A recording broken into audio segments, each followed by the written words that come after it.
Hello and welcome everyone to today's webinar, Bridging the Compliance and HR Gap, How to Drive Operational Efficiency in a Shifting Regulatory World.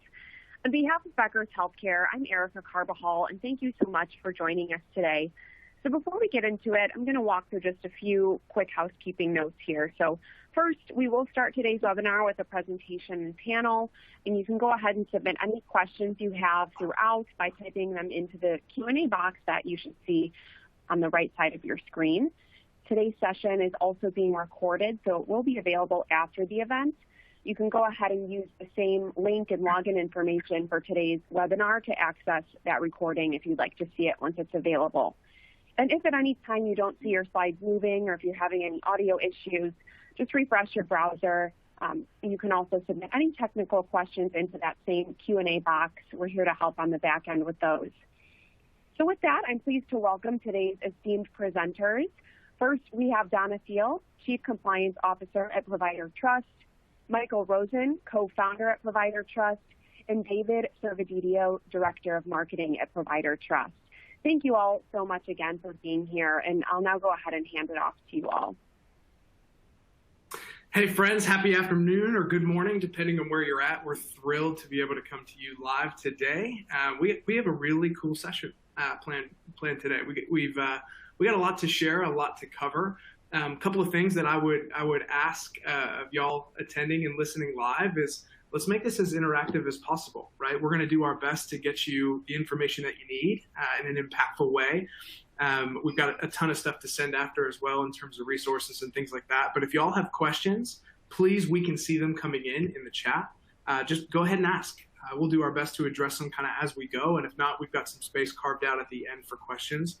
And so please make it interactive. We'd love to hear from y'all and just bring as much relevancy as we can to y'all's world.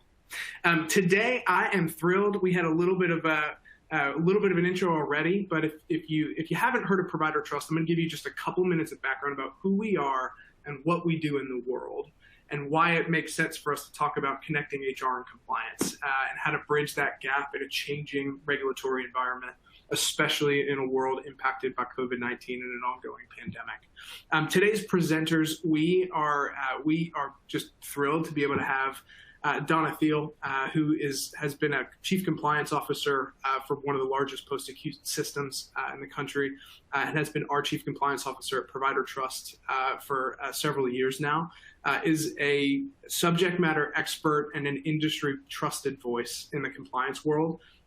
Certainly for providers, but it has also spoken to payers quite a bit in just the last few years. Donna has just recently been HITRUST certified. High five, Donna, on the phone. And so even from a security perspective, the intersection of data security, HITRUST, and how that intersects with traditional compliance as well has been a massive part of her world. So we'll interject some of that today.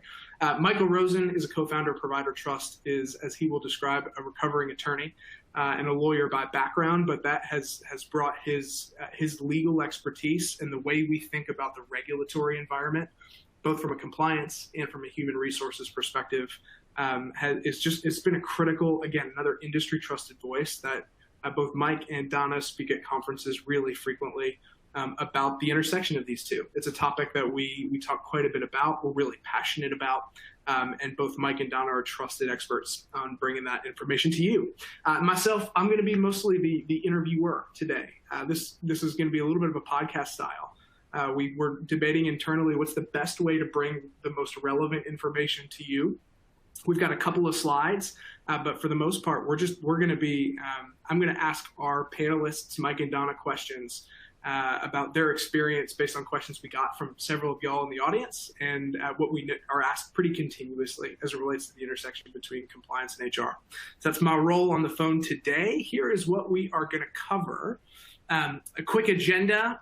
We just covered introductions. I'm going to include a quick introduction about ProviderTrust and who we are. Connecting HR and compliance in 2022. What does this look like? What are some of the keys to that? What are the things that we think about? And it's changing. Connecting HR and compliance is far different now than what it was certainly pre-COVID-19, but even just in the last 5-6 years beyond, this is a changing, evolving connection point between compliance and HR. So we're going to talk a little bit about that. The COVID-19 impact and growing trends. What are we seeing? We, ProviderTrust, live at the intersection between compliance and HR. And so we see how these two things work together and collide in different ways. And we're going to tell you a little bit about growing trends. That's going to lead us into a conversation around good, better, best. What does success look like? Again, just alongside of trends, what was good, better, and best 5-6 years ago is not what's good, better, and best today, and it's certainly not where the industry is evolving. So we're going to bring you case studies of what we see in the world, and then we're talking internally, and we figured the best way to do that, to explain good, better, best in theory, is to actually put it into practice. And so we're going to talk, what does good, better, best look like as it relates to license and credential monitoring, a very specific shared process in which we see the good, better, best theme either help or hurt if we're misaligned in some of the ways that can impact not just your organizational risk, but ultimately your patients downstream. It's a little bit about what we're going to cover, and then I'm almost done with my part of the program. We'll get into the good stuff. Who we are at ProviderTrust. We are a compliance monitoring company. We monitor more than 5 million individuals, providers, and vendors on an ongoing basis for compliance against all sorts of regulations, whether that's monitoring for credentials and licensure status, whether that's monitoring for exclusions, either state or federal, or sort of anything in between, monitoring primary source state licensing boards for disciplinary actions or state actions. State abuse registries. We live in the world of aggregating primary sources that matter for compliance and HR reasons. And that's sort of why we're here today. We're made with love in Nashville, Tennessee. We're privately held since our founding in 2010 with over a decade of experience. We focus and live solely in healthcare. We serve providers, payers, and vendors. We are really proud to be consistently recognized as the best place to work. We are very proud of our culture. You can't tell on the screen, but all three of us are actually in the same physical location. We even just right before we jumped on this webinar, we did a little bit of return to relationship at ProviderTrust and reconnecting with some of our colleagues in person for what felt like the first time in quite a while. So we value our culture. We value the relationships we get to build, and that includes the folks we get to work with. You'll see NCQA and SOC 2 on the logos on the screen. We're also pursuing high trust certification as well. We care tremendously about data integrity, data security, and privacy along the way. Serving healthcare's finest, I mentioned our return to relationship. These are just a few of the brands that we're proud to call friends, partners, clients, and colleagues on an ongoing basis. Some of them are new to the ProviderTrust family. Some of them have been with the ProviderTrust family for a decade or more. We serve the continuum of healthcare from post-acute to acute to academic medical centers to telehealth, virtual care to payers, and pharmacy networks, and basically anywhere in between. So we're really proud of who we get to work with every day. And it's those insights that fuel the content that you're about to hear that we'll walk through with you today. Is we learn good, better, and best in connecting HR and compliance because of the brands that we get to work with.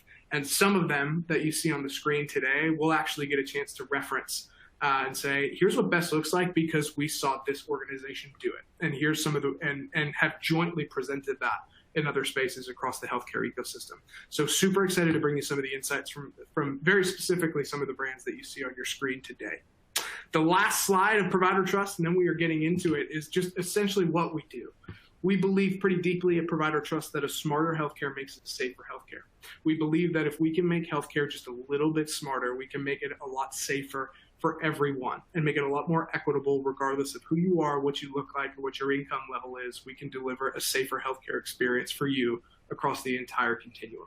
That's what we do, and that's what we believe. What that means very tactically is that anything from healthcare license verifications and monitoring to OIG exclusion checks to the entirety of compliance and eligibility, we deliver it all in a platform that is inclusive and aggregates primary source documentation from the OIG and state Medicaid exclusion lists, primary source license verification and going to state boards, disciplinary sanction screening, talking through enabling sources like a Medicare opt-out or an OFAC, and vendor compliance and onboarding as well, is all in one platform. That's the world in which we live, which gives us the unique perspective and insight that you'll hear from for the rest of the presentation today. So with that, we are going to get started, connecting HR and compliance. And so I really want to start off with a question to Mike and to Donna. Donna, you can go first, which is just, let's talk about the relationship between compliance and HR, and some of the content that I just shared earlier. Is how is this relationship changing over time? Thanks, Dave, and thanks everyone for joining us today. And thank you for those of you that are responding in the chat that you can hear. Hopefully, Lisa, Lauren will help you resolve your microphone issues or your issues. So how is it changing? What's important in the relationship between HR and compliance? It really is a natural relationship, and one that in most healthcare organizations does have to be fostered to a certain extent, right? I think in compliance, we certainly have our accountabilities, HR has their accountabilities, but when you think about all of the things, most issues in an organization, right, ultimately boil down to people. And compliance has to help us navigate the landscape, navigate the regulatory requirements, all those things that are swirling around us, but in partnership with HR to say, hey, how can we communicate differently? How can we communicate in a way that's understandable and is valuable to all of our team members in the organization? So I think leveraging those relationships and really reaching across the table and saying, I'm here, I want to be your partner. How can we solve these problems together? How do we communicate good together and define processes that work within our organization, work within the compliance and regulatory world, but really make it a comfortable place to work and come to and care for your patients each and every day, right? Patients are our number one accountability, where we want to spend most of our time, but our people are the ones that are caring for those patients. And I think we have the opportunity, speaking from a compliance hat, right, to reach across the aisle and say, hey, I want to be a better partner. I want to help support you so that we have the right folks caring for our patients each and every day. Yeah, Donna, I think you laid that out nicely. I think if I could add, just from a recovering lawyer's perspective, that is, I started out litigating and really didn't find much satisfaction in it, and ultimately found my way in entrepreneurially to the compliance world, which I really love. It's actually helping people. But on a different note, I will say that, one of the things that's really what a lawyer looks for when things go bad is when, policy and procedure is a good thing to have. You need to have them, and they need to be reflective and current of the kinds of things that your organization does. The problem with the policy and procedure is when you don't follow it. And so there's so many intertwining things that occur between HR and compliance that really, when the crap hits the fan, if you will, it's easy hunting for what went wrong. And there's so many things that could naturally, with the partnership, have been avoided and should and could be avoided by collaboration on the front end. So not to scare you, but to let you know that really between HR, a lot of times I think in today's world, compliance has moved from that group that's going to come point their finger and shake their head and is always going to say no and make life difficult, to really being proactive and being able to help the organization meet its goals and objectives. Nobody wants to see an organization in trouble with the Department of Justice. They don't want to see a bad brand, with their name out in the marketplace.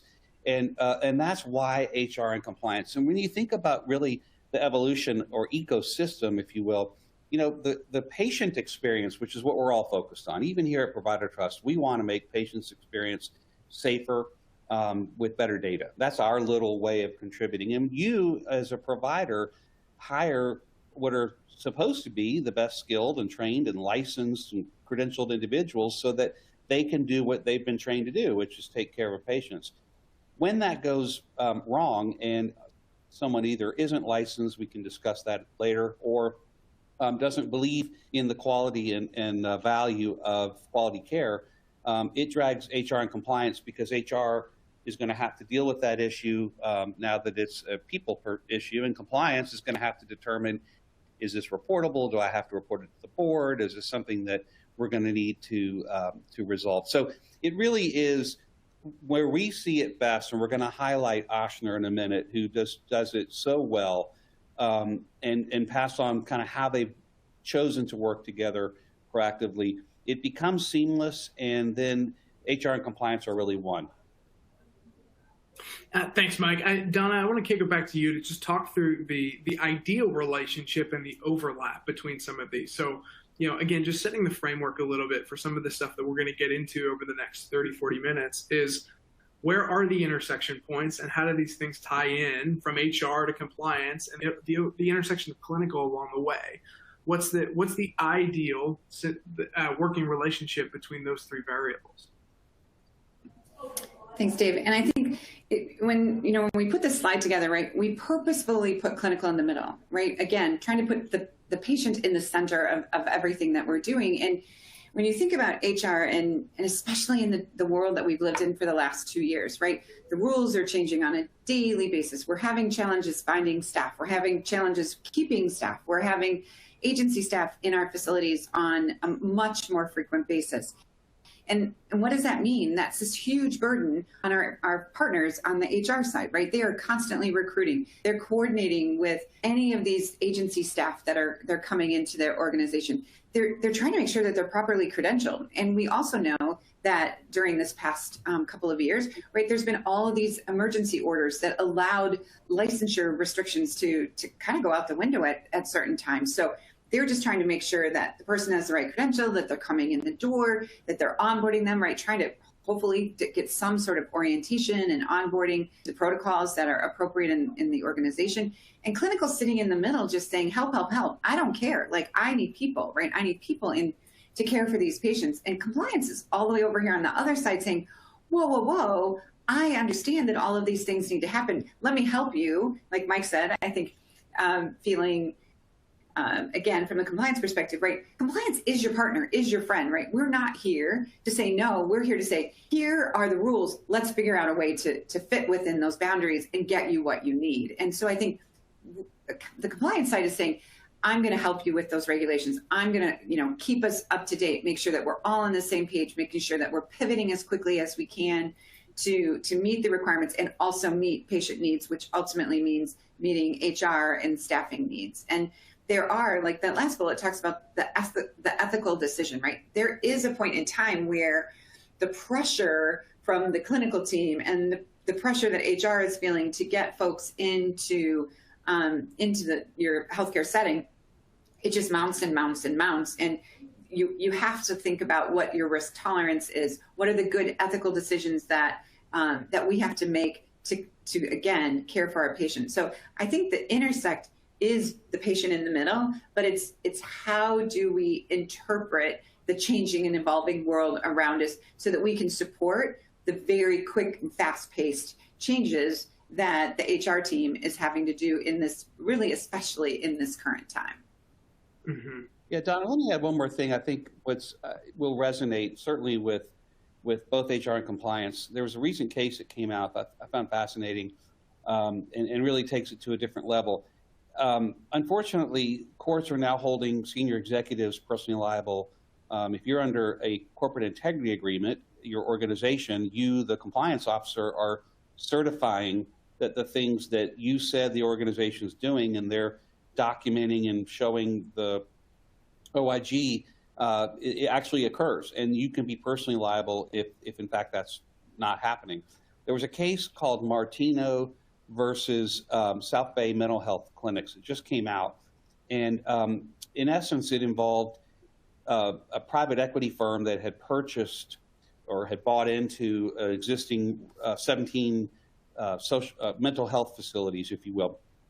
During due diligence, their lawyers told the buyer and the PE firm, private equity firm, that the way they were billing and the way they were accounting for they basically had unlicensed providers supervising what should have been a licensed provider and then submitting that as a claim. That's a false claim. And the Department of Justice was coming down on this organization. Ultimately what happened was, and so this is an HR and compliance area that could have been better collaborated. Ultimately, the system ended up paying almost $20 million in fines, but two of the boards of directors who were from the private equity were personally held liable because once they were informed by their lawyers during diligence prior to purchase that this was going on, they did nothing to stop it. And that's where you have to stand up and come to the board and represent as HR or compliance or combined that we can't continue to do this. In this case, Martino was a relator. She was an actual former employee who blew the whistle.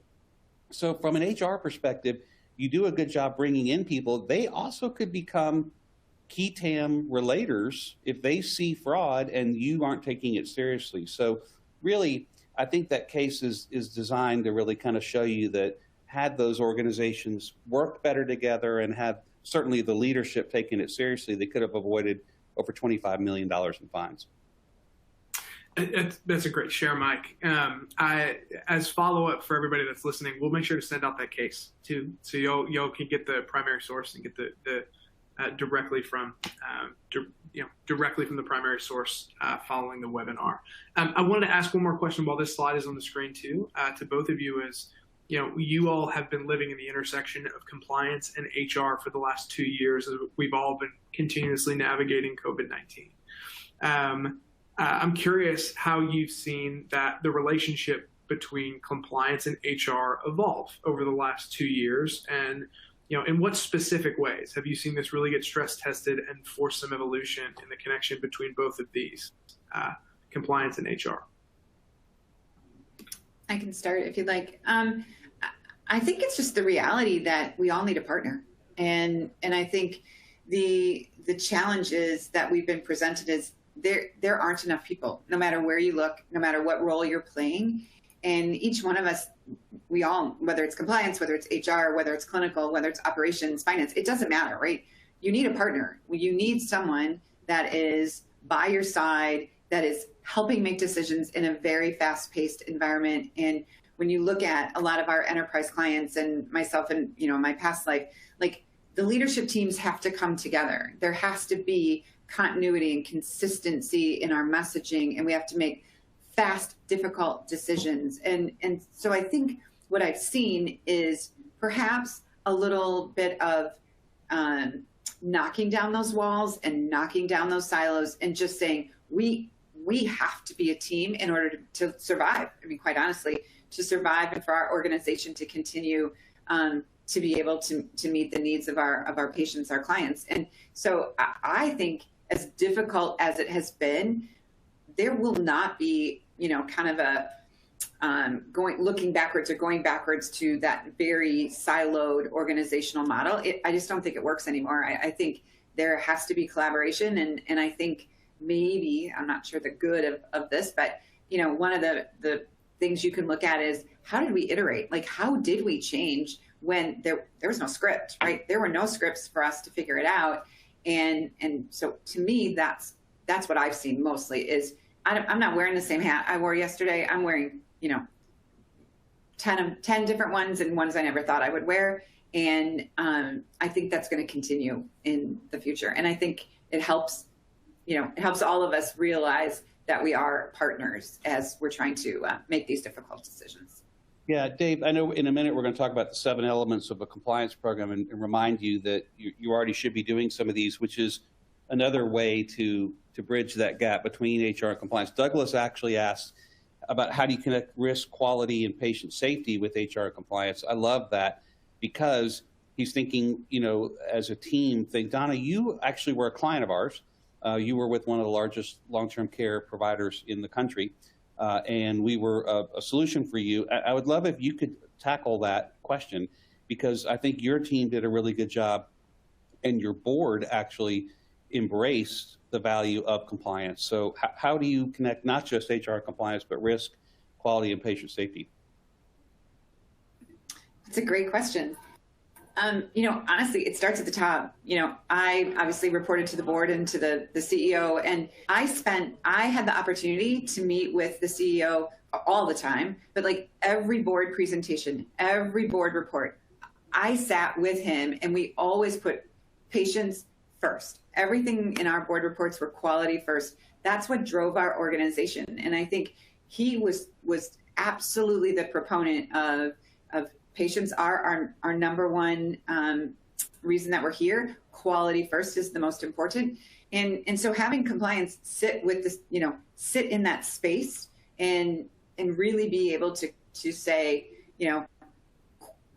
a quality outcome is a measure of compliance, right? If our quality outcomes are going down, like the compliance committee, we measured all sorts of quality metrics and risk metrics within the compliance committee framework. So it starts at the top, in my humble opinion, and you really have to have the board and your senior leadership in concert and sitting next to you at the table each and every day. And, whether it's these 7 elements that are on the screen right now, those are just tactical things, I think, that from a compliance perspective, we know are always kind of looming in the background.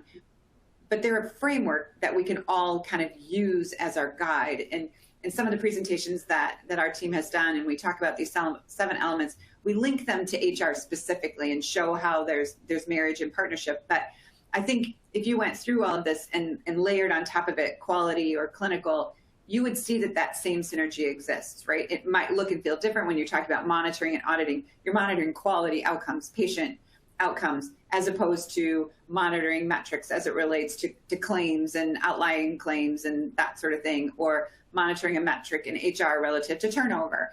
They all come together. There's all similarities, and I do absolutely believe it starts at the top.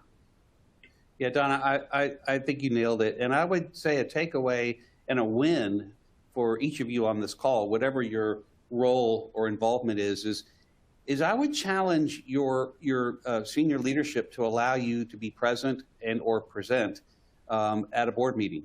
Donna herself comes in and presents at each of our quarterly board meetings, as she should, on what are the risks, what are we doing about them, how are we categorizing them, are there things we've learned, what are we doing, how are we approaching high trust, those kinds of things.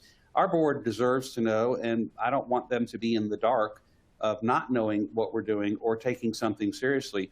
To that same extent, I think if you could collaborate HR and compliance and say, we'd like a 5 or 10 minute section at the board meeting, and we want to tell you what we're doing from beginning when we recruit to onboarding, hiring, background checking, monitoring, all the way through, so we don't have relators and we don't have unhappy people. Here at ProviderTrust, we do a weekly pulse. Every Friday, our people operations team called POPS sends out a survey to all of our 105 employees, and we want to know, they don't have to say who they are, what's the pulse? How are you doing today? And certain questions are asked, and it gives us a really good idea. I won't wake up on Monday and be surprised if I've got someone unhappy because they're telling me, hopefully in advance, what their concern is or what they'd like to see and learn. So there's things you can do all along the way through the HR process to gain more insight into how your staff, the temperature of your staff.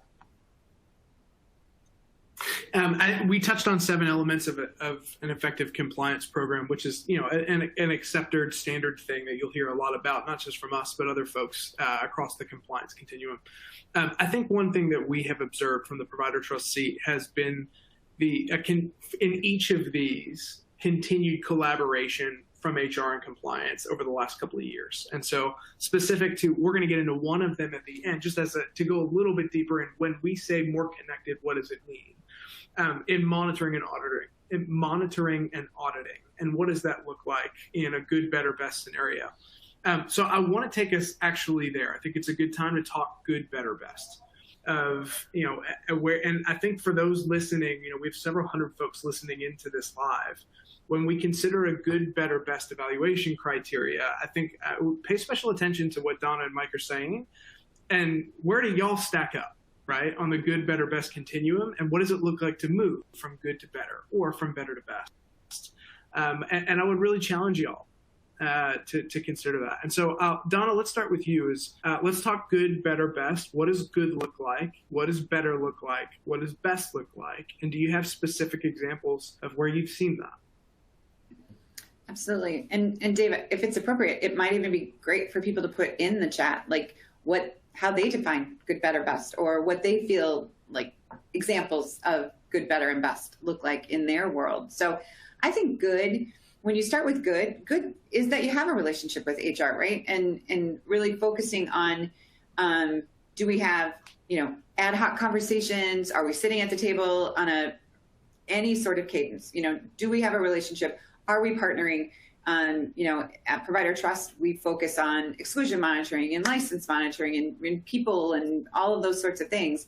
And so using that just as an example, in a good environment, right? If we find an excluded person, what's my relationship with HR? Like, how do they help do the investigation? Are they part of the investigation? Is it clear that we're working together in making that decision? I think just knowing, like, hey, we're in this together, I think that's good, right? We're good. We kind of have a sense of which one of us owns kind of what area. I think better is that next step of routine, legitimate, is it a monthly cadence where you and your colleague on the HR side and compliance side have a routine meeting where you're actually looking at things together? Are you, do you have metrics that you're sharing across the aisle? Are there metrics as it relates to turnover or onboarding or orientation, and making sure that the internal controls that you may have surrounding,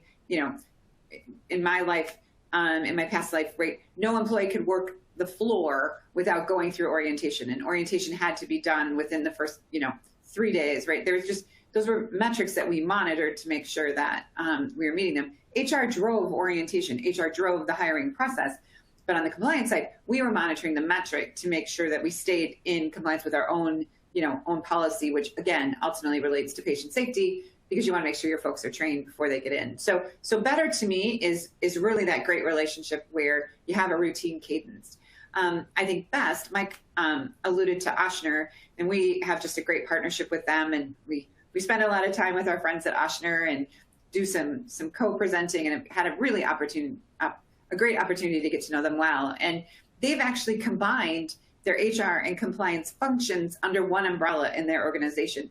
Now, I think when we were kind of prepping for this, I'm not even sure that that's best. I feel like that might even be a step past best. I mean, I feel like that isn't the norm yet. I think it's amazing. I love the synergies that have been created with that collaboration and kind of changing the org structure. In my world, in today's, I think, real, best just feels like an absolute comfort in partnership. HR and compliance are, at the table together. They're investigating together. They're making decisions together when, so-and-so person needs to be, is leaving the organization. What does an exit interview look like? What compliance questions are being asked in the exit interview, such that, Mike was alluding to whistleblowers, so that we're making sure that our folks that are transitioning out of our organization, that we know how they're feeling, and that we know that any compliance issues have been reported, or that they're saying that they aren't aware of, any, inappropriate behaviors or any, false claims sort of thing. That to me is best in today's world. Ochsner is the gold standard. And we could and have done a whole webinar about that transition. And I love that. And I love the opportunity to promote that. But I think in the best world to me is really a consistent, clear accountabilities, clear partnership between HR and compliance. Yeah, let me add to that, and not in any way self-serving, because I'm going to talk about this broadly. Good is focus on what you do well, right? There are certain things that HR does really well. If that is because you are good at recruiting, do it in-house. If you're not good at recruiting, recognize that you're not and work with a staffing partner, or whatever pressures that are coming your way and you're not able to keep up with. You're drinking from a fire hose right now. It's a market where people are leaving for $1 more an hour, or even better benefits. It's the great migration. It's affecting everyone, and that puts more pressure on you. And as some of the questions were coming in, they were asking about, what are the metrics to track? Well, certainly staffing ratios is how you're being judged by the regulators and the state licensing boards and the auditors. And so if you can't keep up and that's not what you're good at, then outsource that. And that's where we find, and that's the genesis of actually how ProviderTrust was started. I came from the background screening industry, and we were really good, my previous company, at getting background checks completed timely so you could hire staff.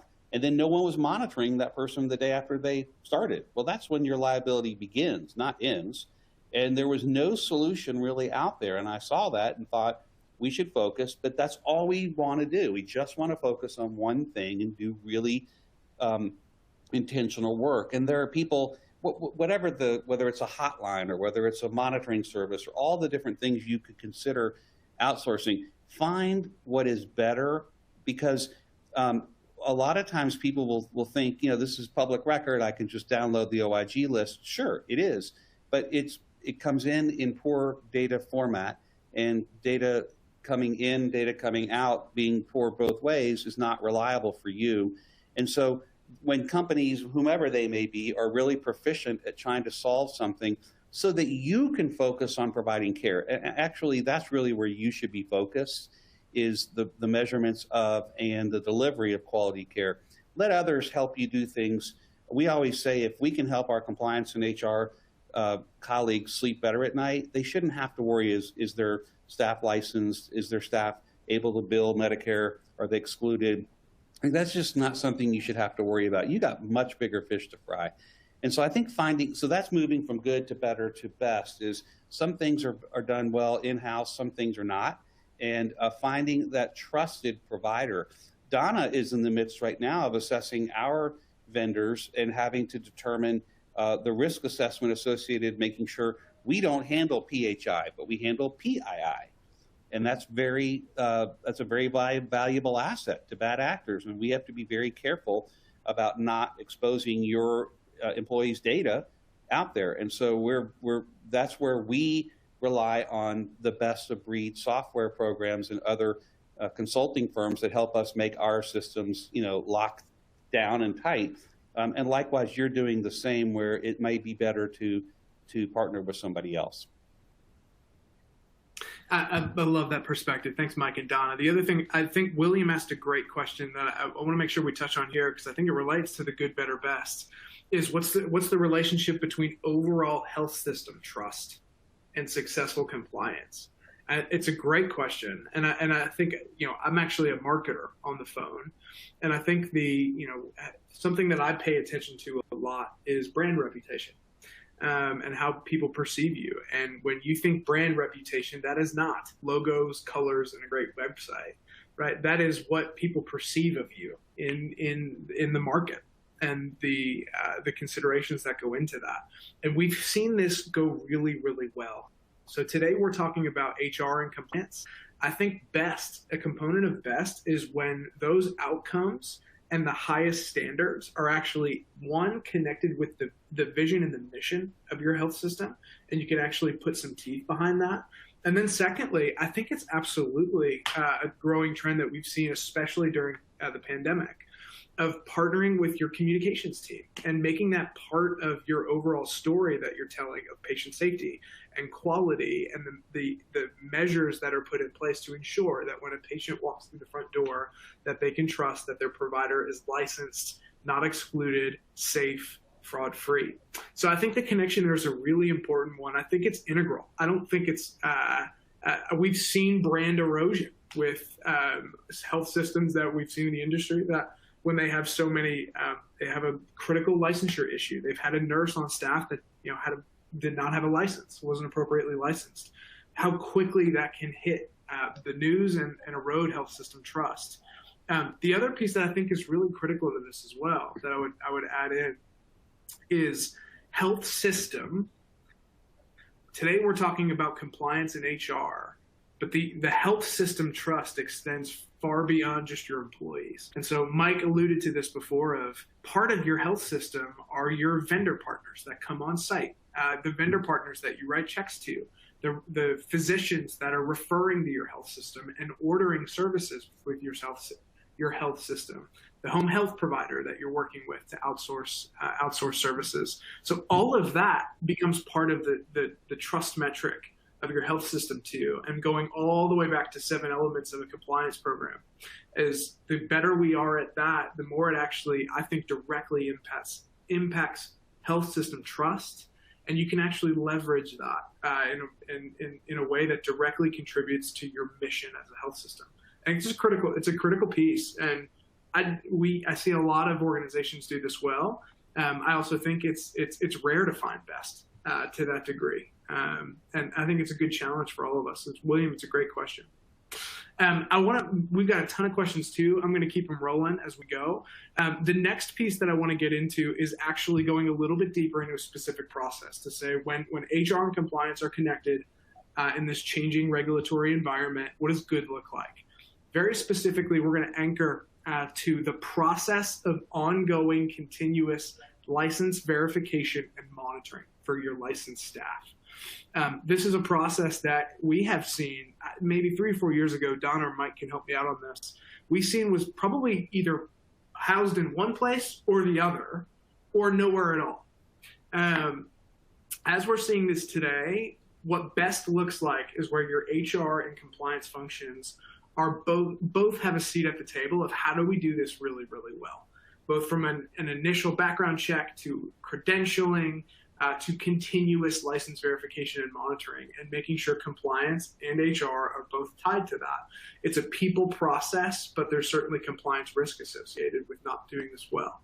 And so I'm going to take us really quickly through the challenges and the questions for HR to consider. And then I'll open it to Mike and Donna to explain sort of how we've seen this go well and what they see work well or not well from their perspective. The challenges associated with this process. I'm going to go quickly here. There's about 80 disciplines in healthcare that require a license or certification. Respiratory therapists, registered nurse, and sort of everything in between. There's over 4,000 possible primary sources across license and certification boards. There's variability at the primary source on data and format required that makes this really challenging. Sometimes licenses are lumped together, sometimes they're not. How they're displayed very tactically at the primary source is a consideration. There's latency in reporting disciplinary actions between individual state licensing boards. Provider delays in renewal means these things can expire. And there's also nursing compacts as well when we think about how that plays into the world. So there's all of these variables that make this really challenging. And then the questions that we have here for HR to consider are a few that I think are great prompts. And so if you're at home following along and you're in either HR or compliance, or this process is near and dear of something to check in on, this is the screenshot slide that are questions to answer, which are, do you have a centralized system, or could each license be stored in multiple places? What happens when an auditor needs to verify a provider's license? Where do you go? How is a status displayed with regards to eligibility for scheduling? What happens when a name changes or a license is obtained? What other departments might also need to know the status of each license? And so there's a couple of prompt questions to think and anchor you to some of the challenges, some of the next steps that I think are probably good takeaways. But for Donna and Mike, going back to the good, better, best scenario, can we apply good, better, best to this process? What does good look like for ongoing license verification? What does best in class look like for ongoing license monitoring and verification? And y'all's thoughts. Donna, if you could kick us off, would be awesome. Yeah, happy to. I think certainly, I mean, we all know, right? We're always validating a license upon hire, right? That's a foregone conclusion before someone comes to work in our workforce. We have to make sure that they have a proper license to operate in the state in which, you know, they're performing their work, and with whatever sorts of requirements that go with that based on their specialty, right? So certainly that, I believe all of us would agree, is a foregone conclusion. I think it's hard for me now to think about what good, better, best is, because to me, of course, it needs to be a certain way. But I think good, in my mind, it's so hard, because I feel like we should be looking at people's licenses all the time, right, in order to make sure that they're doing the right thing. So I think you could argue good is, gosh, if I just looked at it once a month to make sure it was still in good standing, nothing had changed, that would feel comfortable. Lots of organizations still today only look at their licenses upon renewal. They say my license expires once every year or every 2 years typically. So 30, 60, 90 days before the expiration, I'm going to take a peek at it, make sure it's still in good standing, that everything's still valid. I wouldn't consider that good anymore. I would say that the risk in that space is that any of those things that Dave talked about could have happened, right? Something bad could have happened. The license could have gone from good standing to being on probation, or there may have been a sanction against that license for some behavior that happened way in the past, right? We know licensing boards take a very long time to complete their investigation, as they should, right? Due diligence is very appropriate. But that puts the provider at risk of having someone, on their floor that now has a probationary license that they don't know anything about. We certainly all have policies and procedures that say, gosh, if something happens to your license, you have to notify us and tell us in HR, tell us that your license has changed. But that doesn't necessarily mean that people are going to do that. So I'm not sure how to say what good, better, best is. To me, good is really routinely looking at your licenses and making sure that your folks are properly credentialed in the role that they're in at the time, right? To do the job that you've hired them to do. So I kind of went a roundabout. Sorry, Dave. I don't know how to put variance into that. Yeah, let me add to that, Donna, because I think you set it up really nicely. I mean, obviously, there's different types of organization representatives on this call. I won't even get into, if you're in the telehealth space, the newest addition to healthcare expansion post-COVID, I mean, it depends where the patient who's calling in is calling from and whether the physician or practitioner or provider that's responding is licensed in that state. So it can get really granular depending on what your business model is. But I think a couple of things I would give you as a checklist. Number one, the job description that HR is responsible for, Donna mentioned, needs to be checked, monitored, updated to make sure things haven't changed. So for example, if somebody is licensed as an RN and they have an ACLS, but they don't have the certificate for PALS, for pediatric, you can't just grab them when staffing gets short and say, well, you're an RN, go into the pediatric unit. They're not certified to work with kids. That's a lawsuit waiting to happen. And the moment, God forbid, poor care is provided or something goes problematic, you're not in a good place if you don't have any centralized system to say, well, we should have never put Nurse Judy there because she doesn't have a PALS certificate. So this thing gets real fast.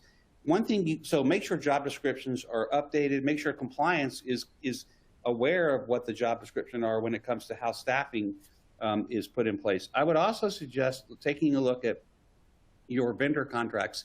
If you use a staffing agency to supplement your work, or CNRNAs or traveling nurses, make sure that you've bulked up your vendor contract that puts the liability on them to tell you that person is licensed, that they should be monitoring them, that they're assuring you that person is not excluded or they're not going to send them your way. Though if you don't have those contractual provisions, the nurse, him or herself, is going to just flee the coop once the problem hits. And now it's between you, a regulator, and your vendor as to who should be really responsible.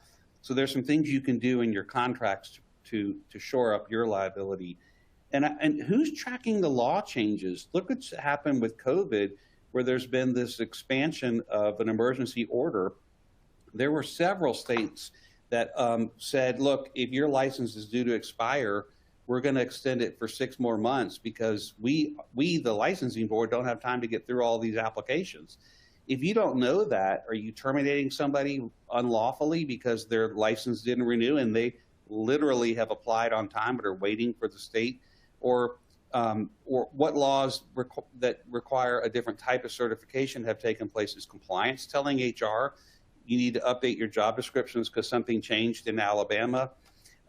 What do you do at a name change? If HR if the HRIS system is aware that Donna Thiel was Donna Smith or got married this weekend and changed to Donna Smith, but compliance doesn't know and your systems aren't talking to each other, you're monitoring the old name.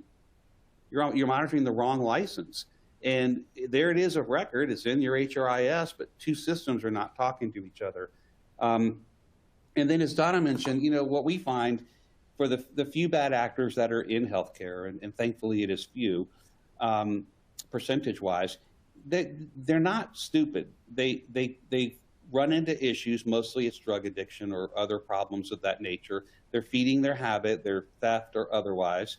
They get in trouble in Iowa. They know it's going to take 9 months for Iowa to go through the disciplinary action. And I think we have a timeline to show you an example. So they hop over to Tennessee. Tennessee says, oh, great, you're a nurse in Iowa. You're currently in good standing. Come on, we've got a shortage here. And now you're working at a new employer here. You're not going to tell the new employer when Iowa sanctions you. And now the new employer is liable because they didn't know what happened potentially in another state. So this is where HR non-compliance, when it comes to license, have got to work together to be better. And we want to show a very specific example of something real that we saw in our universe as well. So Donna, I'd love if you could take us through, as we think about interstate licensure and monitoring a mobile workforce, this is a real problem that we interact with and see in our world all the time. It's a perfect example of how when this process is connected between a really healthy HR and compliance joint effort, how you can answer yes to the question at the bottom. But Donna, I'd love if you could walk us through this. Yeah, happy to. And as Dave said, this is not fictitious. This is a real example of a practitioner. So there with provider X, there's an allegation of theft of money from a patient that happens. That organization terminates that person and reports them to the licensing board. In this example, it takes the licensing board a year to initiate an initial administrative action against that person. And as part of their process, the practitioner has 30 days to refute or rebut, make a case for that. And in this particular situation, the practitioner did not have a defense. And so at that point in time, the board concluded their investigation and revoked their license.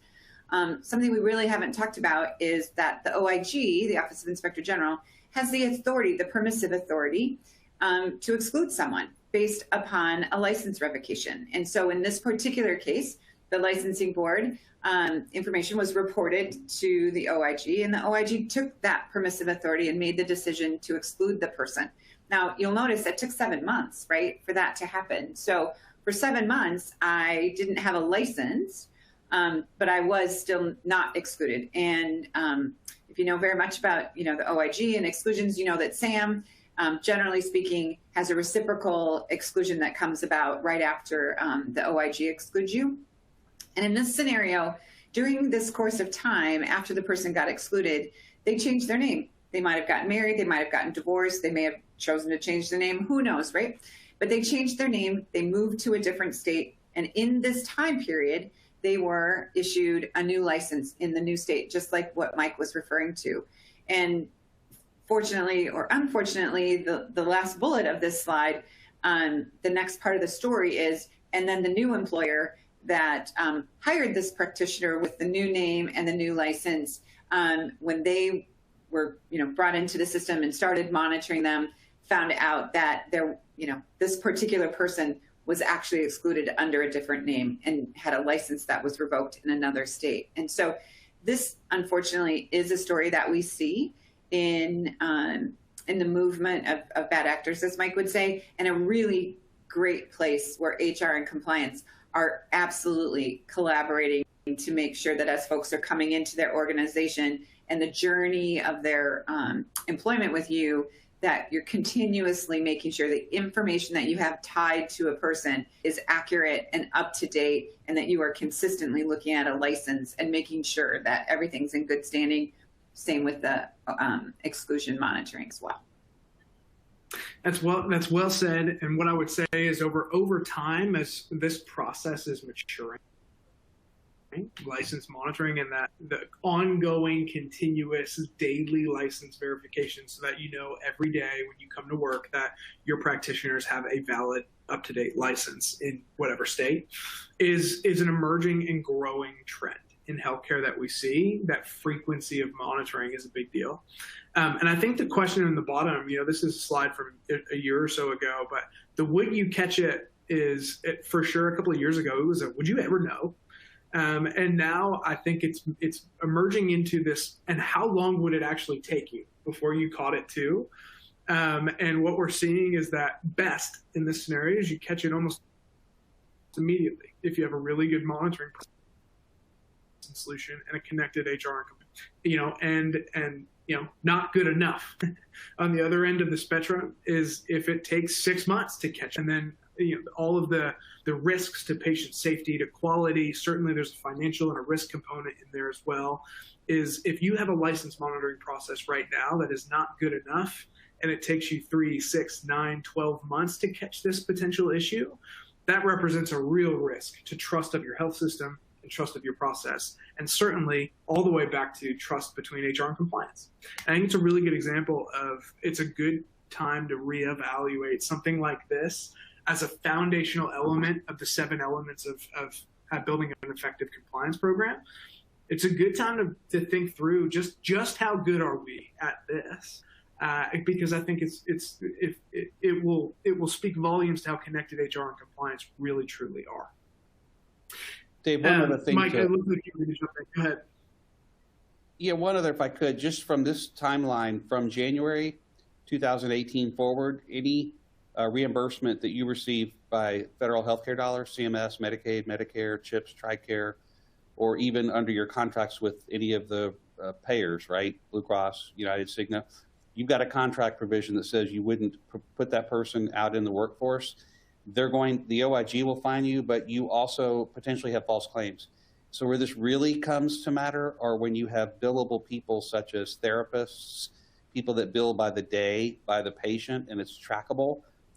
These fines add up tremendously fast and is not where you want to have certainly HR and compliance that have never coordinated before are faced with a real problem, potentially a regulator bringing it to the company.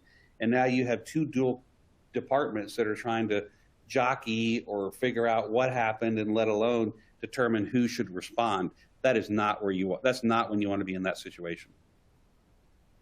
So we always like to set up kind of what's out there with keys to success, right, Dave? And I hope we can leave you with some positive things to go out, check, and do, because we don't want to leave you with a problem without answers. Donna, what would you say some of the keys to success for the people that are listening today that are trying to coordinate these two departments?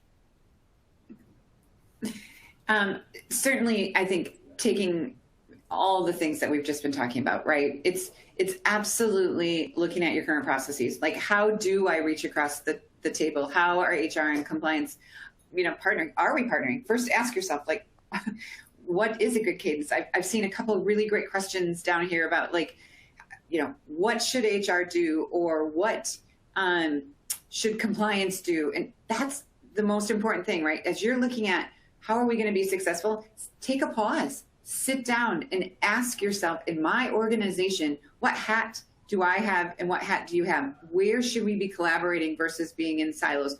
Where can we work together? What should we be communicating on a routine basis back and forth, right?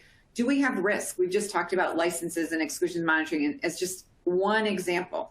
We've talked about onboarding new employees. Someone asked a question about what should compliance and HR do as it relates to temporary agency nursing and certified nursing aides coming on board. Sit down and ask yourself those questions. Like, what are the regulations, and does HR understand the why? I had the opportunity of sitting with a whole group of HR professionals of one of our clients a while back. And my job when I went to meet with them was to teach them what compliance meant and why license monitoring mattered and what it meant on the HR side and why compliance cared so much. So just sit down and take some time and evaluate how you want to partner together. I really believe that's the way to start. Thanks, Donna. So there's a couple of things left in our last 2 minutes as we close out here. Is one, we're going to leave you'll get a copy of these slides as a thank you for joining on today. There are 3 slides here that are essentially checklists. One is what you see on the screen. Evaluate your current process for license monitoring, and a checklist on how to do so. The second, which we'll go through right now, is a really quick plan for collaboration, which echoes what Donna said. And the last piece is, as you're thinking through collaboration as well, considering what needs to happen initial versus ongoing. What needs to happen today versus what needs to happen on an ongoing, continuous basis as well. So we're leaving you with all three of these things as essentially a playbook to say, here's a couple of things you can do to connect HR and compliance. We did not get a chance to hit every single question. There was a ton of good questions that came in. We are going to make sure that those get followed up on and get the answers, or at least we get them routed to Mike and Donna after the webinar today. We touched on as many as we could, but frankly, the engagement was amazing. So we've got more than we could possibly answer in the last hour. The last thing I would say as we close this out here is would encourage you all to browse the library on ProviderTrust.com. Click on resources at the top. We have ready to go checklists on how to evaluate these processes. We are considered thought leaders in this space as it relates to not just connecting HR and compliance in the theoretical, but in the practical, and how you can really connect data, processes, and eliminate your risk in doing so. And so I would love to learn a little bit more from each of you. And if you're interested in learning more from us, that's a great place to start, is the library on ProviderTrust.com. And with that, we are all done. I am grateful you all chose to spend an hour with us today. Again, you'll get the recording and some follow-ups from us following the session, but a special thank you to Mike and to Donna for their time today and sharing their expertise on what we believe is a critical piece of healthcare moving forward.